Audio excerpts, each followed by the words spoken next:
had to pay my way through college, and I worked hard. I started out in a lumber yard when I was a freshman, and I spent the next 3 years working for a moving company. And it really taught me the value of hard work.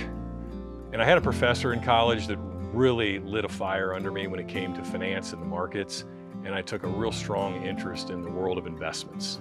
But I can tell you, upon graduation that spring, I went door to door to every single brokerage firm downtown Cincinnati. I knocked on the door of Merrill Lynch and Smith Barney and Prudential and Payne Weber and you name it back then. And I'd asked to speak to the manager. And if I finally got through to the manager, I told him, I said, I'll clean bathrooms, I'll shine shoes, I'll do whatever it takes to work here. This is where I want to be. And a gentleman at Prudential took a chance on me and brought me on board to help do some marketing work for him. So I was thrilled. But during that course of that year, I self-studied for the Series 7 examination, which is what you need to have your brokerage license. I passed that. I saw an ad in the paper for Merrill Lynch, applied for that, and apparently when I went in, the manager told me, he said, there are 252 people have applied for this job, son. He said, I'm hiring 2. I thought, oh man, I don't know if this is going to work out. But apparently, he took a liking to me. And so that's when I got started. That was about 27 years ago. What I learned is that it wasn't this fast-paced world of stock trading and the stuff that I'd seen in movies. It was about relationships and friendships. And it was about understanding people and trying to find solutions for them. And I've always been good at taking complex things that have a whole lot of moving parts, and just simplifying them down, making it easy to understand, and coming up with a solution. I also like making friends. And this business has allowed me over 27 years now to make friends in all areas of life, in all different professions, different ages. And it's wonderful. It's this breadth of experience I have in dealing with people who've shared their experiences with me. I've learned so much about people during this period of time.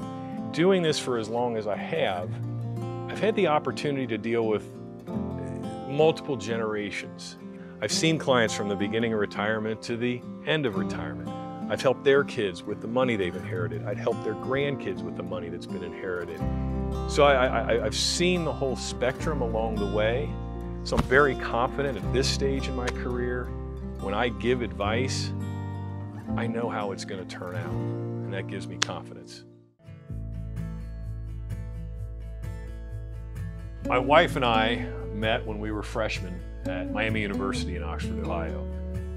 She didn't know who I was, but I knew who she was. And one night I get a call from her, and apparently her roommate had a crush on my roommate, and she said, why don't we go on a double date to get those two to meet? It was 1990, and this year will be our 25th wedding anniversary. We've raised 3 wonderful kids. I'm very blessed, very blessed. I have a loving wife, got 3 wonderful kids, and couldn't ask for anything more. I grew up in Cincinnati, and my dad grew up in Cincinnati, and his dad and his dad and his dad. Our roots run pretty deep in the city, and I've got 2 younger brothers. We still go to Mom and Dad's every Sunday. We have Sunday family dinner every week.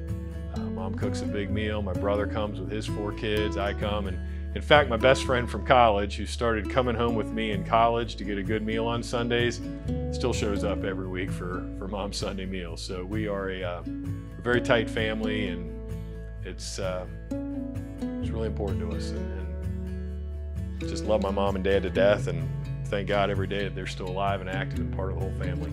Having my parents in my life is such a blessing for me and for my children. They're wonderful role models for my kids. They're always there for me. I'm still their little boy, no matter how old I get. And I just hope and pray the day comes when I'm a grandparent that I can be as involved and as loving and as participating as my mom and dad are.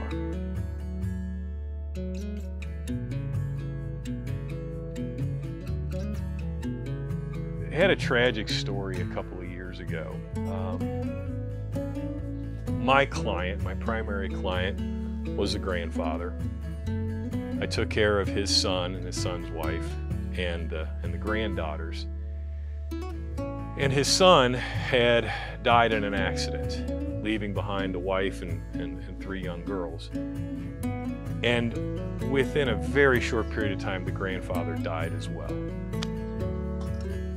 We were able to help this young widow through a period of time that was obviously overwhelming to her to deal with what she had to deal with. But from a financial side, figuring out the complexity of the trust the grandfather had, how the money was being transferred to the son, how then to get it to his wife, how then to get it set up so that the daughter's education was being paid for. And it was some heavy lifting on that side of things. But as we sit here today, she still misses her husband dearly, but she has that peace of mind knowing that the girls are going to go to the school that they need to go to, the house is paid for, her retirement's taken care of, everything's going to be all right on the financial side.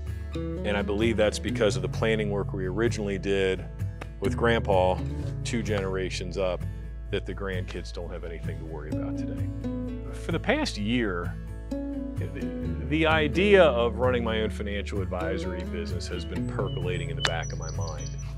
What I'm excited about, and what I believe I'm going to have the ability to do more so than I ever have before, is to focus all my efforts and my experience on working with not just the individual, but with the entire family, the extended family as well, and making sure that that whole family is taken care of, taken into consideration. I don't want River Oak Asset Advisory to be about one couple or one individual.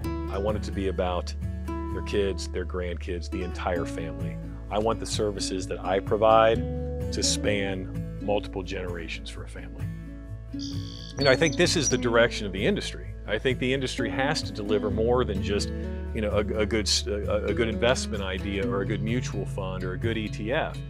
This has to be within the context of a bigger plan, a plan that doesn't just include the folks that have the account, but includes their kids, includes their grandkids, includes everybody in the family. And the tools that I have at my disposal right now to do this planning work are like nothing I've ever seen before. The technology is fantastic. I'm very, very excited about bringing that to my clients. If you'd like to learn more, my phone number's on the website. Please feel free to give me a call anytime. I'd love to sit down and see how we can help.